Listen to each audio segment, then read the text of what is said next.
I'm going to welcome you all again. Tonight's panel is going to be about the essay prompts that often get overlooked. Um, these are the supplemental essay prompts, and I'll explain what those are in a second. But I really wanted to draw everyone's attention to these because a lot of people think about the college application as just that personal statement. And once you're in a good place with that, maybe the pressure's off. But then as you're clicking through the application, you add a school to your Common App and you realize there are 3 more essays you have to write. And then you add another school, and there are 5 more for that school. And it really does add up. So we want you to kind of be aware of them, be able to take a strategic approach to them, and learn how we kind of manage that workload to be more efficient for our students.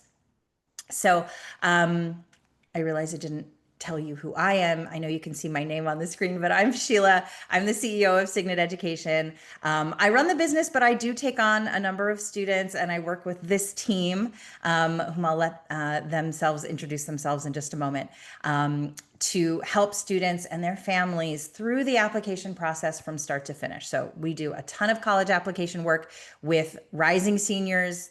Now that the school year has started for some of you, they're officially seniors. But we also start much earlier than that, helping students plan their courses, prepare for standardized tests, plan extracurriculars, maybe get some executive function support or, regular old subject tutoring to get through a difficult class in high school. So we like to think of ourselves as a one-stop shop for anything you need to navigate high school. And thank you all for introducing yourselves in the chat. Helpful to see who's here so we can kind of tailor our answers to your concerns. So those of you who are just joining, feel free to introduce yourself, where you're calling from, where your kid is in the process, and what you really want to know about or what you need help with. And as you're doing that, I'm going to turn on this fancy doodad that I have, so that we're ready to jump into my very short presentation. But we're not going to do that yet. First, I'm going to ask my co-presenters, my panelists, to introduce themselves, and I'll just call on you in the order you are on my screen. Joanna, tell us a little bit about what you do at Signet and your background. Hi, everyone. Wonderful to connect with you all. I'm Joanna Graham. This is my second full admission cycle working with the Signet team, but this is actually my 23rd cycle working with high school students on undergrad applications. My background is in standardized testing, higher ed, and a random smattering of certification products. In a former life, I was also chief marketing and product officer, and so really love bringing a lot of that richness around branding and storytelling to working with students on the college admissions process. Thank you. Holly, you're next. All right. Hi, I'm Holly Schreiber. Wonderful to be here with you all. So I've been with Signet, I think 6 years now, thereabouts, or was it 5? Well, we'll debate about that later. Um, I dug you up during the pandemic because you finally got Facebook. Holly okay, and I so went to five grad school five together. years. We've known each other forever, but she was out of touch for a little while until, I yeah. was, and I do admissions work, the writing and consulting, academic coaching, and test prep work. In my previous life, I was a professor of communication and journalism, and I also studied comparative literature. So I love working with future college students on getting them prepared and ready for college. And I think these applications are one of the best ways we have to really get them ready. Thank you. Alex. Hey everybody, I'm Alex Greco, and I've been with Signet for a little over a year now, so this is my second cycle. I previously was a teacher of literature and writing, especially creative writing at the secondary level for a little over a decade before joining the Signet team, and I'm really happy to be here. Thank you. And last but not least, Andy, bring us home. Sure. Andy Friedman, very happy to be here as well. Um, I, like Holly, I'm a recovering academic. Um, I, I've been here one more year than Holly, and I think I wear one less hat than Holly. I don't do college consulting, but I do the writing part of it, as well as a bunch of test prep and academic coaching and humanities coaching generally. And this is, I think, my fourth or fifth season with Signet, the application season. Great. Well, you all in the audience are really lucky. You really have the Signet All-Stars here. I'm not supposed to play favorites, but these are my favorite people on the team. And they do amazing work with students. And I'm so excited for them to share a little of their insight with you today and answer some of your questions. So before we get into that, I am going to just ground us in like, what are we talking about? And I'm going to move myself this way so you can see my bullet points here. As I mentioned in kind of my introduction, we're talking about the supplemental essays today, the overlooked prompts that really do unlock acceptance. And I'll explain why in just a moment. When we think of the college application, we think of the college essay, the personal essay or the personal statement, Common App essay, whatever you may call it. It's the one kind of main essay that's really about who the student is. It's not about any particular school. And if you're using a platform like the Common Application, it's going to go to all the schools that you apply to, right? So it really does need to be about the student and not one school, because that would be weird to send it to a school that you're not writing about. We did a session on the personal essay at the beginning of the summer, which is when I recommend students start that, though I know the reality is many of them are probably just starting now, or maybe thinking about starting if they haven't started yet. So if that's the situation, please go to our YouTube channel or email me and I'll send you the link, and take a look at that earlier session where we talk about what's the purpose of this essay, what are they really looking to hear, how can students get started, what happens when you're stuck, how do you know when you're done, and some really great questions from the audience as well on the personal essay. In addition to the personal essay, there are other little bits and bobs of writing that go into the college application. On the Common Application in particular, there's a section called Additional Info.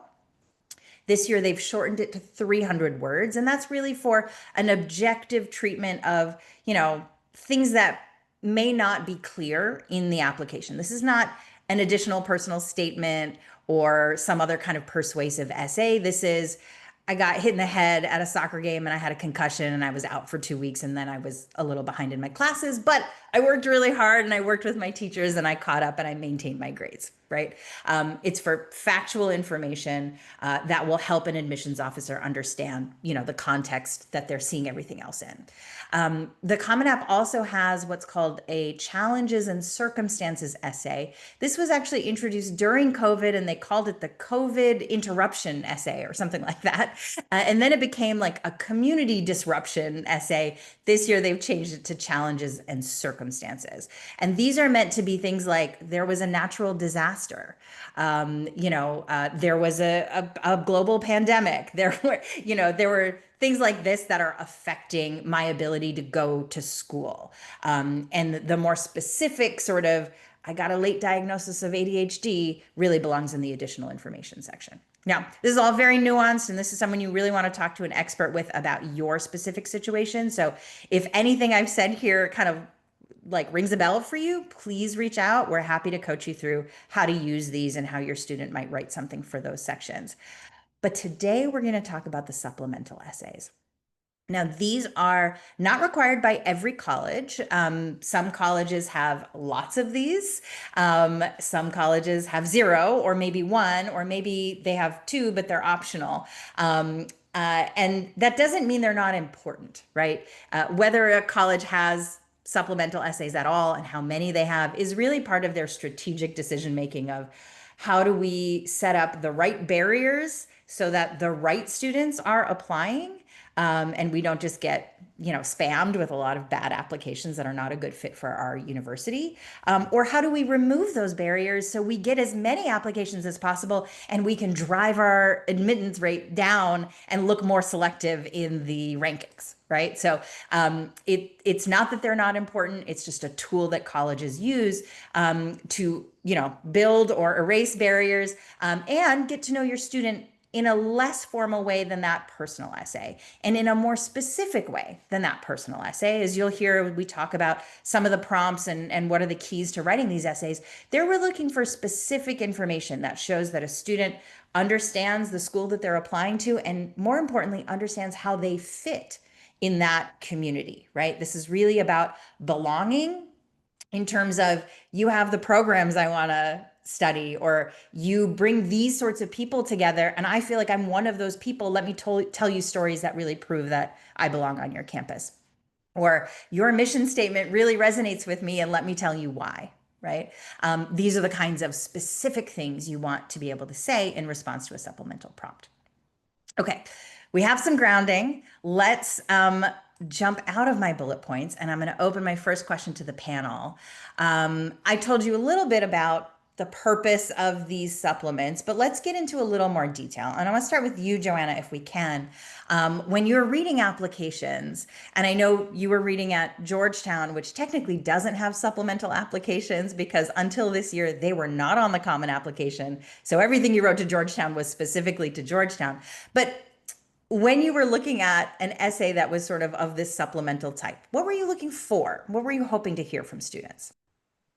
But the number one thing that I was looking for was what you kind of hit the nail on the head earlier, Sheila, was fit. But what fit means is I was looking for specifically, has the student done their homework? Have they been to the website? Do they know what our values are? Do they understand what the mission of the university is? And can they tie that to them? Are there things in their background? Are there activities? Georgetown, I'll give you a perfect example. The number one extracurricular activity for admitted students for the last 20 years and counting now is community service or volunteer work.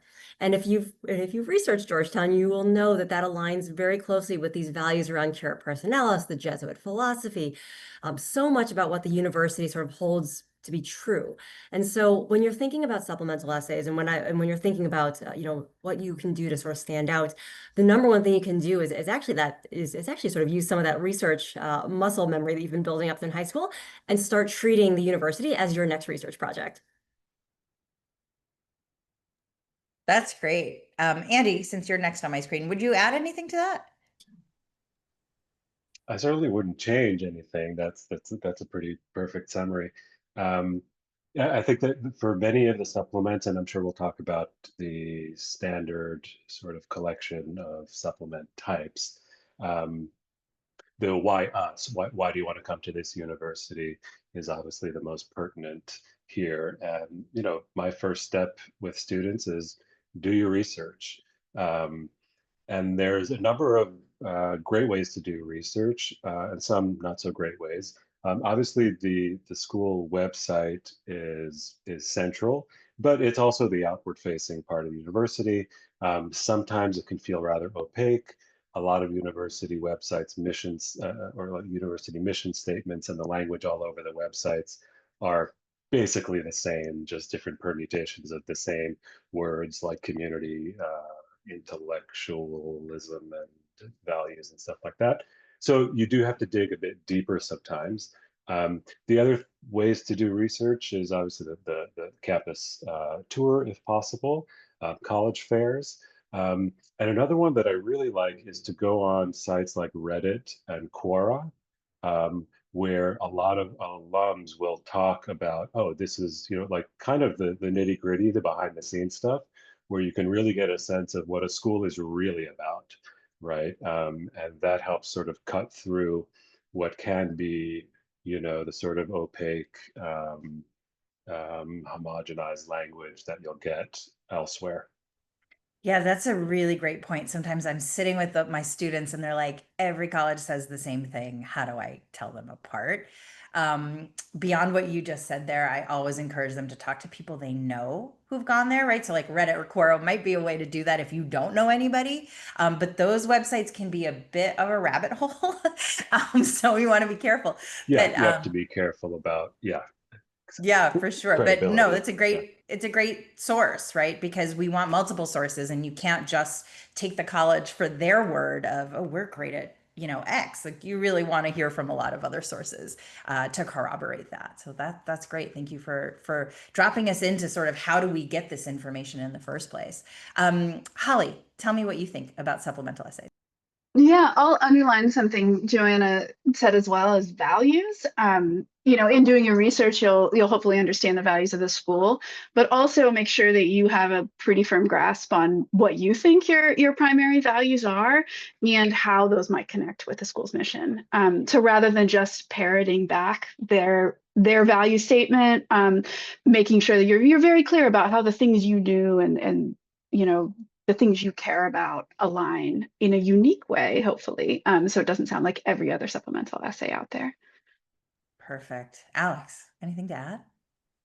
Yeah, I think what's lovely about the supplementals is that you have the opportunity to hit on some information that may, as we've kind of said, allow the school to project into the future and imagine who you'll be on campus in a way that's a little bit more intimate and more colorful than just relying on the one central essay. And I think for students, although there might be a lot of, or it might feel like there's a lot of supplemental essays to write, what can be really empowering is if there are bits and pieces of themselves that don't get captured in that main personal essay. This is the perfect opportunity to recycle those little bits, those tidbits about yourself that are still important elsewhere in the application.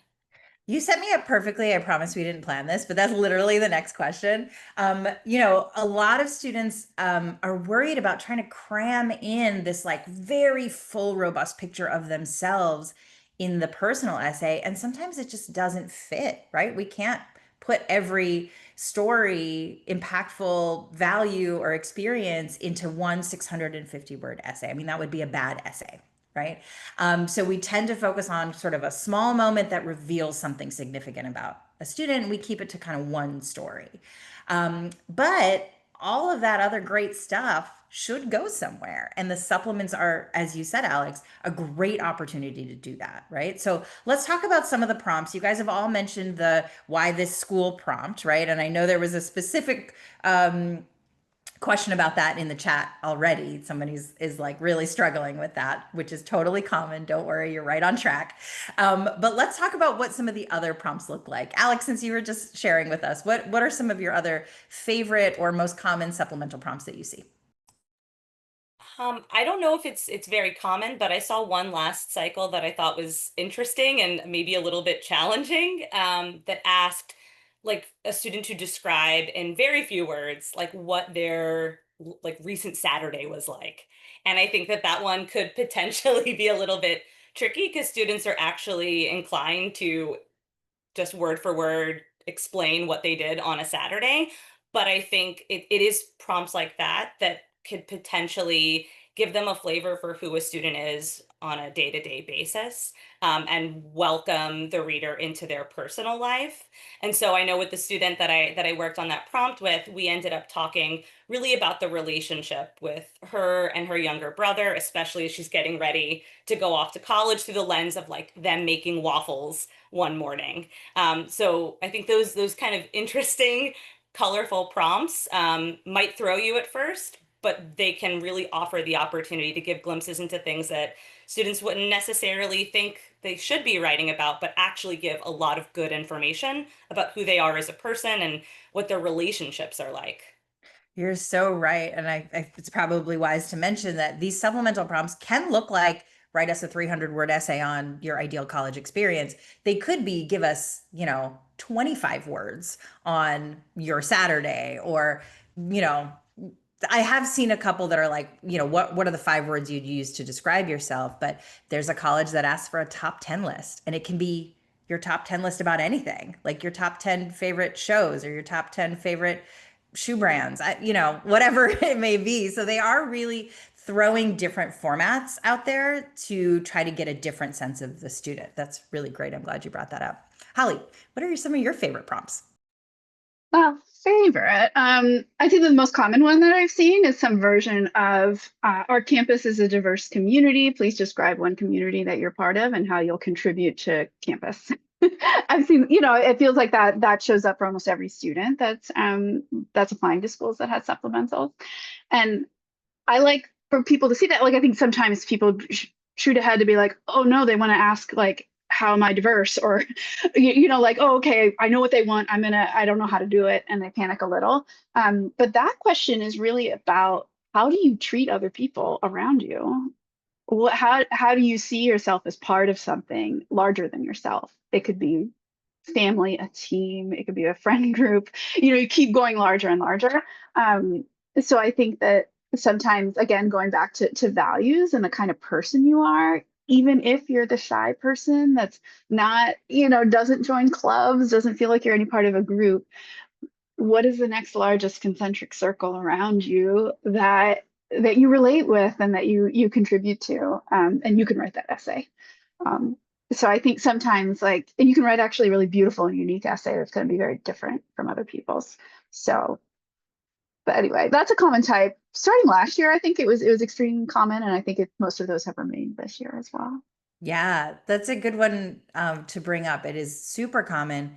And to your point about, the shy kid who's not that involved, I had one of those a couple years ago, and she ended up writing about how she's part of this global community of ice cream fanatics.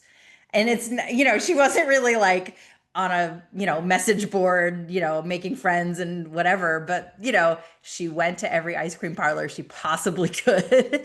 And she always saw people who loved ice cream just as much as she did. And, it was a really interesting way to address that because she did feel part of that community. Joanna, talk to us about some of the supplements you've seen.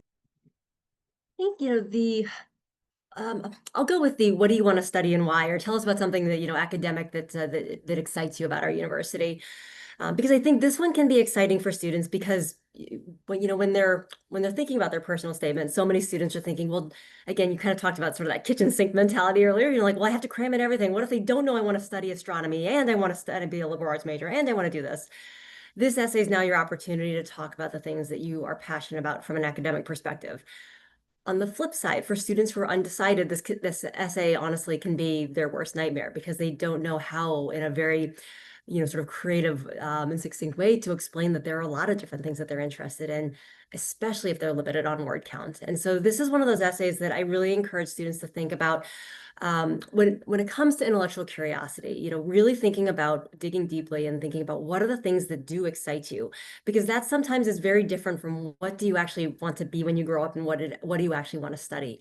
And for many students, and especially those who are struggling to pick between two, and I know, and we'll probably get into this at some point too. I know that sometimes you'll have students who are applying as a different major to different schools, and they're thinking a little bit about the strategy and potentially if there's a gameplay angle there. I really encourage students to try to dig deep and think about more so than the topic. So it's not necessarily about saying, I want to be a psychology major, or I want to be, I want to study astronomy, but really think about what is it about these topics or these subjects that really does inspire and make you curious about learning, and focus a little bit more on that, because that will now show a school that you're not necessarily going in with just one thing in mind. And if you do end up going in potentially undeclared, it helps the school understand a little bit more about your mindset and the things that do inspire you, the things that are, that you do find interesting.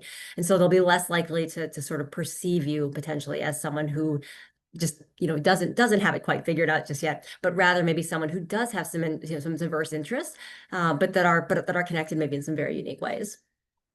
That's great advice. Andy, talk to us about another prompt that we haven't talked about yet. Yeah, I think we've done a good job of covering some of the most common ones, and um, we actually do behind the scenes have, I think Holly initiated this project of categorizing every supplement into a type, whether it's the diversity/community one, whether it's the academic interest one, whether it's something about your background or an extracurricular that's especially important to you, or what brings you joy, right? These are sort of, they're right there, sort of, and the why us are probably the five most common. But then there's the fun ones that are really one-offs. The one that comes to mind, I don't think it really exists in the same form anymore, is University of Vermont, the Ben and Jerry's question. If you were to design a Ben and Jerry's style ice cream, and speaking of ice cream flavor that, embodies you, what would it be? And I remember they gave you quite a lot of room, at least 300 or 400 words, and it was just a wonderful opportunity for students to have some fun for once in this process, and be creative, but also be strategic in, um, what does this kind of flavor say? What aspect of my background or identity? Maybe they took sort of an ethnic cultural approach to something.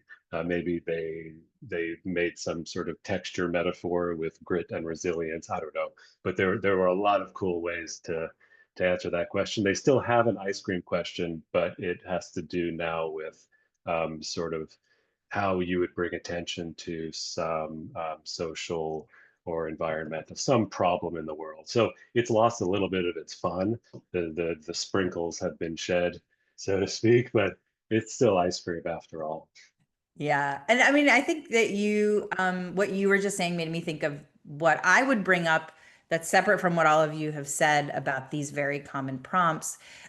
Colleges more and more are wanting to see if students are in touch with the world, right? They're asking questions about what is a social issue that is important to you and how have you been involved in trying to remedy it. Or USC asked this question that feels so impossible to kids. If you had 10 minutes and the attention of 1 million people, what would you talk about?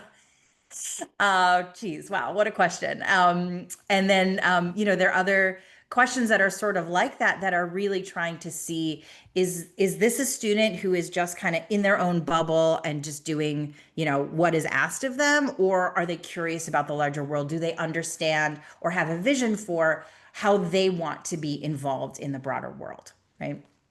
So that's another piece of this that I think is important to keep in mind.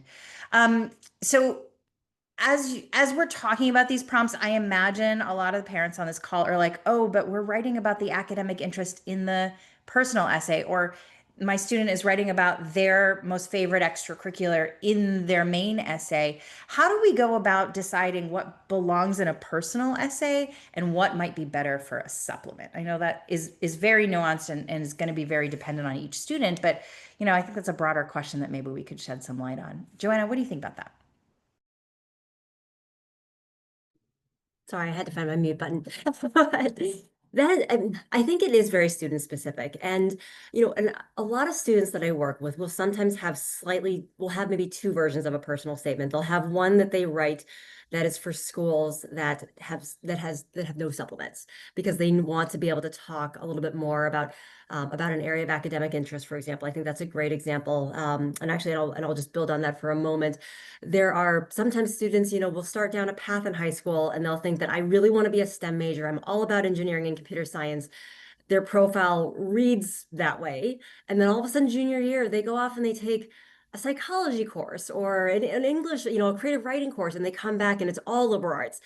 And it's challenging because their profile doesn't necessarily match with what they now want to study. And so sometimes students can use the personal statement there to maybe talk about that pivot and that change, but again, through the lens of, of that evolution of the journey. And so it's a little bit less sort of why I want to be an English major, but more about, hey, I started off really hardcore STEM and, I had this wonderful period of reflection and transformation. And that's what the personal statement addresses. And in some ways, and then other students, if you have the luxury of having those supplements where where you can sort of spread out a lot of these ideas and these different points, I think the biggest differentiator is when you think about the personal statement is just that. It is personal. It is talking about, it's designed to share something with the admissions committee that they're not necessarily going to know about you otherwise. And the supplements allow you to be a little bit more surgically precise about what it is you're actually talking about. So when they ask about things like, what do you want to study and why, you can be a little bit more tactical. This is where sometimes where students, if there's a professor that they are dying to study with and who's doing research in an area that that they're really interested in, this might be where some of that research comes in. You wouldn't necessarily cite that in your personal statement, but you could cite that, for example, in a supplemental essay. And the one caveat I'll throw out there is I always tell students it's not about showing a school how great of a researcher you are. So you don't want to just go out and list like 7 random facts you found on their website, but it's, less is more here. So if you found a professor who's doing research in an area, for example, that you're really passionate about, mention that, but then talk about your passion area, passion in that particular area. So again, it's coming back and tying to something that is really core to your values and something that's really important to you. And I think Holly mentioned this in her first set of remarks, that it's, it's really it's really bringing to life and making you a bit more three-dimensional as an applicant and showing your passions and values. Thanks. Let's go to Holly. Holly, what do you think about this question? How do you decide what goes in a personal statement? What's in a supplement? And this is like so typically me. I say keep it loose for a little while. Don't be too rigid until in saying the personal statement is done until you've looked at all the supplement. prompts, right? I do have usually meetings with students where we pull all of the supplemental prompts and we look at them, and it's a lot and it's daunting. But you can go through and say, like, we have these threads that repeat a lot. Look how many essays are talking about academic interests. Uh-oh. Not disaster, but like I always say, like, resonate and don't repeat. Can we write an essay about academic interests that is going to resonate but not repeat information from the personal statement? Is it different enough? Or do we have to pull from the personal statement? And then I'd say sometimes in the process of looking at supplementals, an idea crops up that could be a second idea for a personal statement that was perhaps actually more original and unexpected and surprising. And so it has happened with some of my most successful applicants that they did end up shifting to a different personal statement idea once we looked at their application packages, especially if it's a school that has significant number of supplements, then it's worthwhile to consider. And by the time you've written a personal statement and then edited it, it's going to take half as long or less to do the next one. You've learned how to do it. You know what's expected of you. It's not like you're going back and doing the same exact thing over again.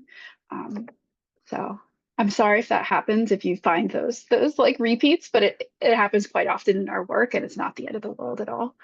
Yeah, in fact, Holly and I have a student we just did this with. She had an idea she really wanted to share, but she just didn't have that much to say about it. Whereas this other idea, she had a ton to say, and we were like, hey, let's just swap them. And she freaked out for like maybe 5 seconds. And then she was like, oh, I see. I see how this is going to work. Right. So Holly's advice of looking at everything together, it's a constellation of content that we are putting together. And I love that phrase, resonate, don't repeat, right? We don't want to waste space. This is such valuable real estate to be able to speak in your own words directly to an admissions officer about what's important to you. You don't need to say it twice. You don't need to repeat what's on your activity list. You don't need to repeat what's in your transcript because that's there already for them to look at. This is a place to give them something new and a little bit more depth. And so considering all these things together, I think can be really, really helpful. Let's keep moving because I want to leave some time for questions. Though, of course, Andy or Alex, if you have something you really want to say, we can come back to it. Let's talk about some do's and don'ts for supplements. So Alex and Andy, we'll start with you both. Let's go. Alex, do's and don'ts, just a couple. What comes to mind? I mean, I think one really maybe obvious one is like, don't feel like you need to shove everything into one of these smaller prompts. I think Joanna's advice of like surgical precision, especially if you understand what exactly the prompt is asking of you, which is sometimes clear and sometimes it's like, for the example that Saturday prompt, like sometimes it's a little bit more hidden, but understanding like what are they trying to elicit from you and really giving that information and giving quality rather than quantity of examples is probably a good way to go. That's a great one. Andy, what are your do's and don'ts? Yeah, this is sort of touched on, I think, by Joanna. Don't try to flatter the university. Don't try to kiss up. They know everything about themselves. Um, those essays are all about, I think, as Joanna said, is showing that you are aligned in some deep ways, whether it's values, whether it's opportunities, academic, or campus life and stuff like that. So don't waste time just sort of telling them stuff that they already know. Um, Avoid cliches. I mean, this is just advice for life, but all the more so for both the personal essay and any supplements. We don't want any eye rolling when these admissions officers are reading these essays. I can go on, but Yeah, no, there's a let's couple. cap it there. Holly, what would you say? What's your best advice here? Andy has the best do's and don'ts. You should just like He does. He's like the king of do's and there's don'ts. a chart somewhere. I would say, well, knowing what the question is asking, definitely don't just say what you think they want you to say, right? Like if it doesn't feel like it's backed up by your actual convictions and personal experience. So there's like a civility essay, we sort of say that's floating around. It's like, how do you handle difficult conversations with people you disagree with? And if you don't do that, right? If you shy away from disagreement or something, you don't have to make up something or stretch. Find a way to answer a question that is situated in your own experience and values. And that challenge of doing that will make it stand out more than having a very flimsy or unsupported, answer to the question that doesn't really fit you. That's a good point. I have so many kids looking at that prompt being like, but I don't fight with my teachers. I don't get into like, these big debates online or whatever. And I'm like, but I bet you don't always agree with your parents. I bet you get really annoyed with your little brother. Let's talk about these times. And they're like, oh, I'm not my best self. And I'm like, well, let's talk about the self you wish you were in those moments. We're not going to lie. We're not going to sugarcoat it. But like, this is a great opportunity to reflect on that, right? How do you handle conflict? And what are you going to bring to this campus as your principles for kind of navigating that? Joanna, do you have any do's and don'ts? Tangentially related to this, but I always tell students, don't hijack the prompt and tell a story that you think that, some random detail that didn't make it into your personal statement, or maybe it's a supplemental essay you wrote for another school that you love because it really highlights a great experience or an accomplishment. Don't hijack the prompt and shoehorn another essay or some other content in there to try to make it fit, so square peg, round hole type of mentality.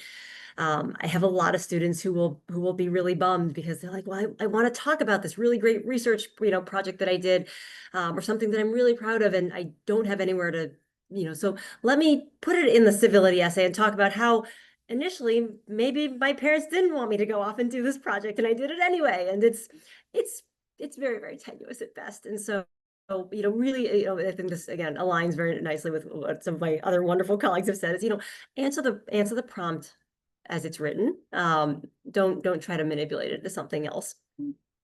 That's a good one. Yeah. If I have to add one thing, something I often tell students is that your supplemental essay should tell the school more about you than about the school, right? We want to check the balance of that, right? So you can mention the major you want to do, the professors you want to study with, the clubs you want to join, but we have to have more of the essay talking about the why you want to do those things, like what you've done that's similar to that already in high school, or a club that you've gotten involved with and you have gotten so just passionate about whatever that thing is that you want to continue doing it, you want to continue being involved in it.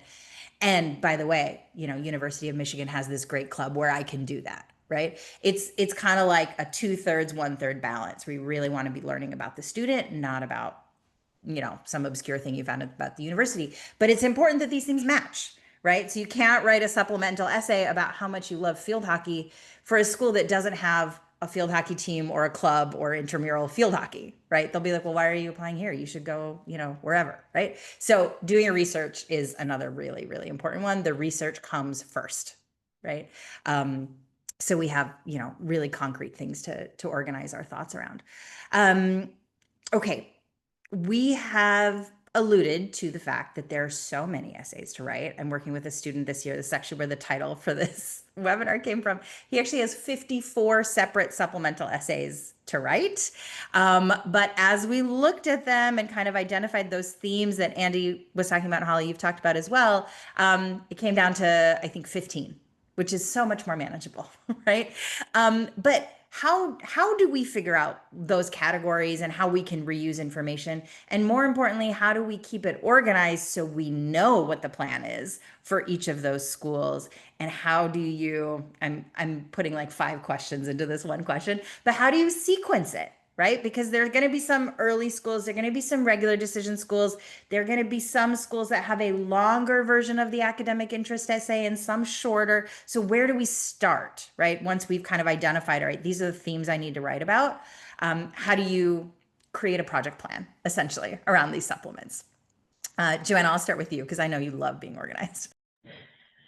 I'm very type A, but I'm actually going to start, I think, by just calling out the fact that one of the things that I do before we even start getting, once we sort of organize kind of by content or sort of by subject area, I actually have students prioritize schools into tiers. And the reason being that is you, as you all probably know, students are applying to more and more schools every year. And I tell every student, it doesn't matter who you are. The very best students are going to run out of steam at some point. And so it's really, really important that, if you're tier one, or if your A school, has seven prompts, then we probably need to be prioritizing that. And then obviously recognizing, are there other places where we can use that content, and we build sort of a matrix to sort of align all of this. But it's really important before you do any of this to sort of chunk schools out. And I usually will suggest to students that they pick anywhere from 3 to 5 tiers, and they prioritize the schools. And there are different factors that can go into how you prioritize them. But for some students, and I'll use a school like Stanford as a great example. They're, they're incredibly selective. And they also have a handful of short answer and supplemental essays. I believe last year it was somewhere around 6 or 7. For many students, because they're looking for, and some of these questions are also very, very specific. So I will suggest to students, for some of these schools, like the Stanfords or the Yales of the world, or the Browns of the world, where there are several short answer questions, it's not to say don't apply to these schools, but mix them up. Don't put all of those super selective schools in tier one, because at some point you are going to run out of steam. And it would stink if you got to sort of your tier two or your target schools that you really, really do love, and where we feel like you are a really strong match. And you're starting to burn out because you've been writing so many supplemental essays that all belong with some of these other schools. So I think that's probably the first step I always encourage students to really think about, is how do you organize the schools in terms of sort of your personal order of preference or your priorities, so that you don't run out of steam by the time you get to November or December. And honestly, a lot of my students, that last tier, so whether it's tier 3 or it's tier 5, sometimes they call that sort of the punting lot, which is a horrible pun on parking lot. But so they'll say, hey, if we get here and I'm just frazzled and burnt out, I'm just going to punt these schools. And sometimes for the early schools, it may mean punting to regular decision. But for the regular decision, if they're bumping up, again, it's all about trade-offs. If they're bumping up against final exams, or or other commitments they have at school, it may just mean, saying goodbye to some of those schools as well too, so that they can invest more time and energy into other schools that really do matter. So it's really important to not spread yourself too thinly. So I'll offer up that sort of piece of organization, even even sort of as a predecessor, or precursor to all the other organization. But I'll pause there because I want to make sure that I can give my colleagues some airtime as well too. But hopefully that's helpful. That's great. Yeah. Alex, I'm curious how you think about this. I mean, I have to defer to the consultants on the webinar today, but I think as a writing specialist, and just as someone who also requires some visual strategy, I think that one thing that we do really well is support students through like actually having a visual mapping of the schools, the timelines, the prompts. And I think that it's something that helps when I get in there and try to work on the writing. It's one less thing that I and the student have to worry about when we talk about the actual ideation and the drafting, knowing that we already have that in a spreadsheet. It's like color coded, it's really clear. That's so helpful. It puts us at ease, and then we can really focus on the work that we're there to do. And it actually thanks everybody who creates those with the students, because I think then it allows us to like actually have fun when we're writing and talking, and it allows the student to see possibilities and to like maybe even enjoy themselves a little bit. I love hearing that, because I am always the big proponent of the spreadsheet. And, so many of my students are like, why do we need a spreadsheet for this? I'm like, you will thank me at some point, maybe not in this process, but at some point in your life, you will thank me that I taught you how to do this. Thank you. Thanks, Alex. Andy, what do you think about this topic? I echo everything that Alex says. I think for this particular question, it's the proper consultants that are doing the lion's share of the work. And shout out to Mackenzie, who is often compiling the actual supplemental questions. So we do have someone behind the scenes who plays a huge role in this. I'll just say something from the writing perspective. And Alex couldn't be more. It makes what we do really possible, to have that kind of organization. But one particular thing that comes up is you'll have an academic interest supplement, or 7 of them, and they're all different sizes, right? So how do you deal with the 150-word version and the 500-word version and the 300-word version as well? So putting aside where those particular colleges rank and those priorities, obviously that would take precedent. But let's just even the playing field and say you need all of these at the same time.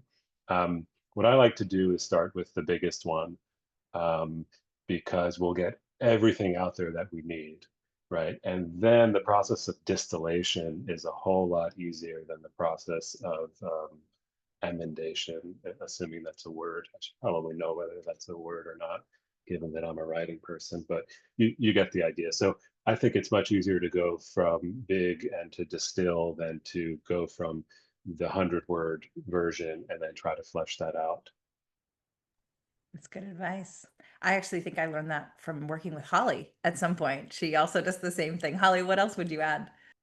When my goal is to be as efficient as possible with the writing, especially if that's going to be a block with a student, I look among like the early schools, what has the most common prompt and the longest word count. And I will start with that one. So it might be the diverse communities essay, 400 words. That'll be the first one that we're working on. And that way, you know, you're knocking out an essay that's going to work for 5 or 6 schools, and go from there.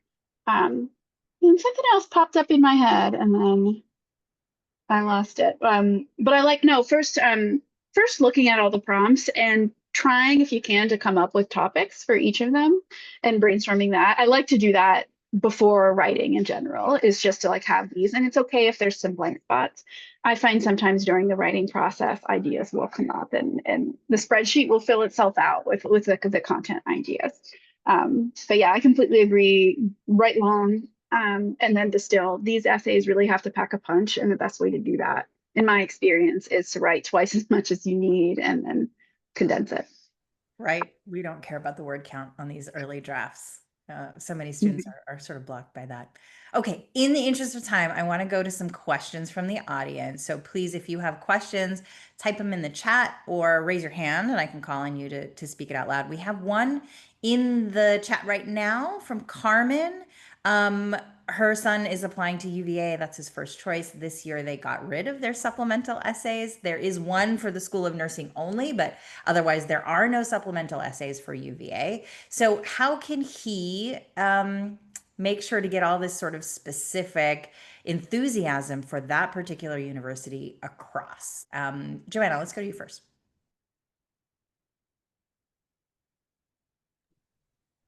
Thanks, Sheila. That's definitely a tough one. I mean, I'll tell students, and coming out of the gate, I think that the number one thing you can do to signal your interest, your strong interest, is if schools have an early action or an early decision window, is to obviously apply during that window, to send that message, particularly if a school is early decision. Obviously, UVA that's not the case for UVA. But for other schools, though, that is a great way to send that signal that this is my top choice. I think for other, in other cases like this, and again, UVA is kind of a tough one. If students have, if there are family ties, this is an area sometimes where students might allude to when they think about some of their activities, if there are things that they've been involved with. I've had students who have sometimes subtly referenced things in their personal statement if they're talking about, if it aligns with the topic that they've chosen for their personal statement. But I think that above all else, going to campus, certainly if you're able to, and taking a tour, you can certainly request meetings with the admissions office at some schools. There are some schools, again, UVA doesn't offer the interview. But again, even just being able to show up on campus and see who you might be able to meet certainly could help. A lot of these things are kind of hypotheticals because, again, not every school is going to take into consideration demonstrated interest. They're not necessarily going to be tracking all of this, sort of with a fine tooth comb either. But I think most importantly, for the student is really to think about, as you submit your application, and as you think about your personal statement, in particular, probably for UVA, it would be to think again, do that research, think about the values. In this particular case, if there is, as I mentioned earlier, if there are parts of your story that really resonate with UVA's value, trying to think about how you can really show alignment and fit, if it has to be through your personal statement. And maybe that does mean that your personal statement now you're going to have a different derivative of that personal statement for a specific school, and it does create a little bit more work, but that's really going to be the best way to sort of signal that to a particular school. I think it's really, you really have to handle it on a student case by case basis. And I would love to get Holly and Sheila's thoughts on this too, because especially for students that have so many schools on their list, you're now talking about really exponentially increasing the amount of work. But if this is in fact your son's top choice, I might think about, if the topic of that personal statement, again, it doesn't have to be overt, but thinking about things that are important to UVA, their values, again, all that research. Trying to pick a topic for the personal statement that maybe is does align a little bit more closely with some of those values, I think could certainly be one way to signal fit as well. Yeah, I'm also interested in what Holly's take is on this, but what I want to stress is they made a very intentional decision to get rid of their supplements, right? They've been kind of playing with the format. There were like 11 short answers, and then it was like pick one of these, and now they're just all gone. So they have thought very long and hard about whether they need these or not.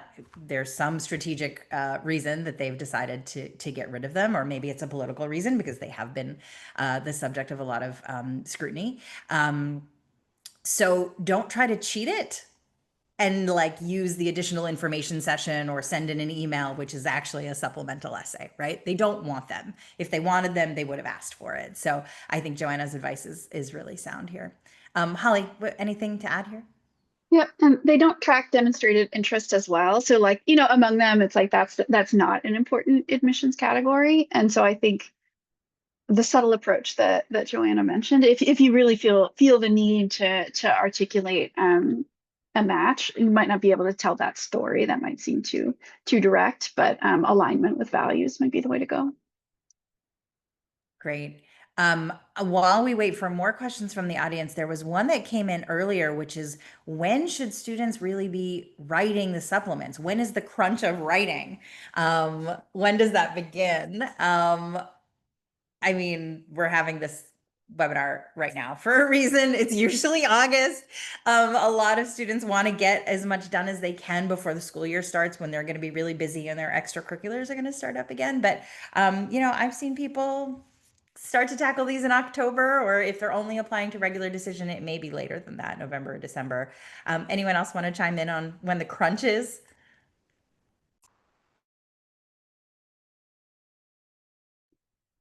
So I'll add just a quick note here. A lot of students, a lot of rising seniors want to leverage summer as much as possible.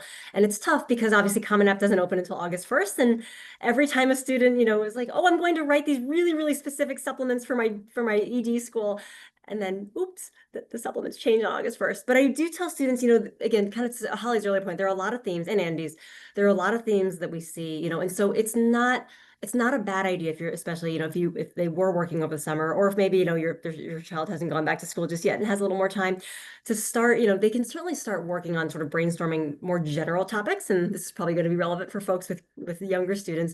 You can start brainstorming some broader, more general topics, certainly earlier in the summer. So things like my favorite extracurricular, my academic interest essay, civility, community, things like that.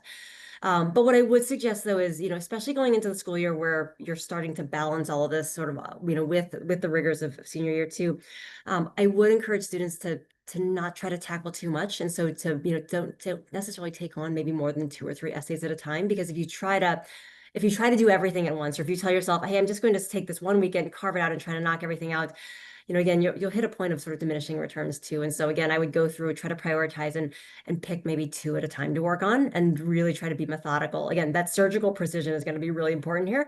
Work on content that you feel really good about before moving on to the next essay topic, especially because each of these, again, as they get more school specific, are going to require more incremental research as well. Thank you. So just in the interest of time, I've answered some questions in the chat directly. If you want to talk more about it, of course, just email me and we can do that. But I would like to tackle Esteban's question, because as you just said, that surgical precision is so important, Joanna. And that's, I think, what Esteban is really asking about. Like, how do we talk about certain things in a specific way and avoid the thing that everybody else is going to say about a specific school? Who wants to chime in on this one?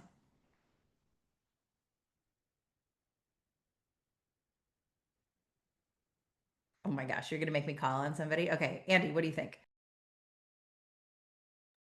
Oh, I'm sorry. I was just reading the question. How to talk specifically to avoid the cliche of referencing school values. Um, yeah, so I guess the surgical precision idea is a close neighbor to that is specificity. It's not a problem per se to reference big things like values. The key thing, as Sheila was saying earlier, is making the connection with the student unique, right? So it's okay if you're talking about something that is maybe non-unique about the university, or that other universities share, but it's all about making that connection sincere, emphasizing the right fit.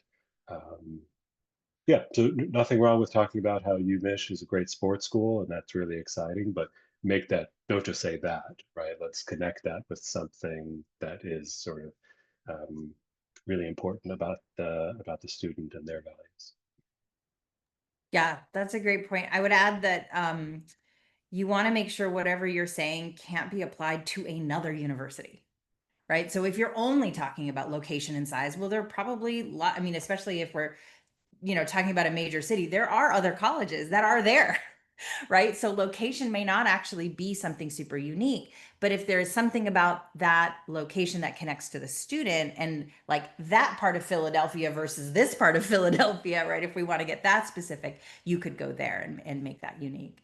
Alex, any thoughts on this? Yeah, I think what you just said, Sheila, makes sense, and also possibly even like the interaction or the interplay between a couple of those larger features, right? So it's not just all dependent on location, but it's this location combined with these other specific things that make this the place that feels like an academic home for me, an academic and a social home.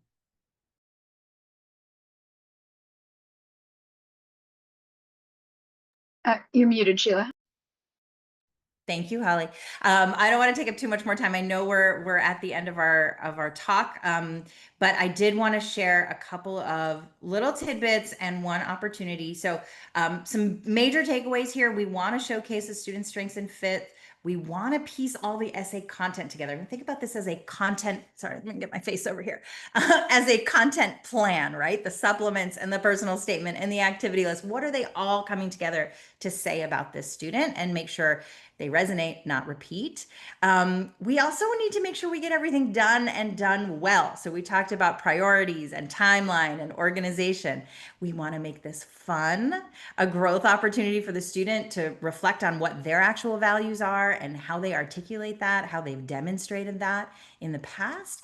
And then, one of my big things is I want to reduce the stress in your household, right? So investing in a plan up front, getting some help from someone like, Holly or Joanna or Alex or Andy, can really, really help. And it's not that every student needs handholding throughout the whole thing. Maybe it's just a little bit of strategic advice up front, or maybe it's help in the revision process or help choosing the topic. But don't be afraid to ask for help. You probably have people in your life that you could also ask, English teachers, friends who've been through the process recently, et cetera, et cetera. So think about that. And then I do want to throw it to Holly for just a couple of seconds here. Holly has been running these amazing writing workshops for students, and I've had a number of my own students that I'm consulting on go to them, and they come out and there is a real draft. Whereas before they walked in, they didn't really have an idea. So Holly, can you tell us about this writing workshop? And I will drop the registration link in the chat for anyone who is interested. Yeah, so I designed these writing workshops specifically for students I think that may have trouble fitting in little blocks of writing during their day, or maybe overcoming a little writer's block or frustration around writing. So the idea is that it's a small group, individualized support, set aside block of time with resources and me available to help get students through roadblocks. This is good for students who are, have ideas about their personal statement and need to write it, or people who are drafting in supplementals. We successfully had both groups of people working on that. So if your student is really struggling to just sit down and do the writing, even if they've thought about the idea and they know what they need to do, setting aside this very specific time to do so may be just what they need. Thank you, Holly. We'll send this link out with the recording as well. So if you're not capturing it here, you'll have a chance to think about it tomorrow. And again, please get in touch with any questions you have, and we're here to help you. Good luck to you and your students. Thanks, everybody. Thank you, panelists. All right. Good night, everyone.